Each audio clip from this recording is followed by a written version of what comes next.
ની ચૂંટણીમાં ફરી એક વખત ચેરમેન શંકર ચૌધરીનો દબદબો યથાવત. એકમાત્ર દાંતા બેઠક પરની ચૂંટણીમાં પણ ભાજપના મેન્ડેટધારી ઉમેદવારનો વિજય થયો. એશિયાની સૌથી મોટી બનાસ ડેરીની નિયામક મંડળની ચૂંટણીમાં પણ યથાવત રહ્યું છે ચેરમેન શંકર ચૌધરીનું એક ચક્રી શાસન. નિયામક મંડળની એકમાત્ર દાંતા બેઠક પર યોજાયેલી ચૂંટણીમાં ભાજપના મેન્ડેટધારી ઉમેદવાર અમરતજી પરમારનો ભવ્ય વિજય થયો. બનાસ ડેરીના નવા નિયામક મંડળની ચૂંટણીમાં કુલ 16 પૈકી 15 બિનહરીફ રહી હતી. દાંતા બેઠક પર વર્તમાન ડિરેક્ટરે બળવો કરતા ચૂંટણી યોજાઈ, જેના માટેની મતદાન પ્રક્રિયામાં 85 મતોનું 100% મતદાન નોંધાયું. મતગણતરીમાં અમરતજી પરમારે સ્પષ્ટ બહુમતી સાથે જીત મેળવી. કુલ 85 મતો પૈકી અમરતજી પરમારને 55 તો હરીફ દિલીપસિંહ બારડને 30 મતો મળ્યા.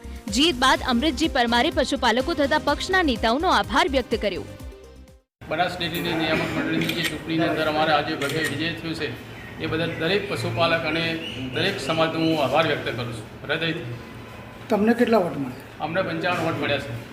અમરતજીની જીત સાથે જ બનાસ ડેરીની ચૂંટણીમાં શંકર ચૌધરીના સમર્થિત ઉમેદવારોએ તમામ 16 બેઠકો પર વિજય મેળવ્યો છે, જેમણે શંકર ચૌધરીની સંગઠન પરની પકડ વધુ મજબૂત કરી દીધી છે.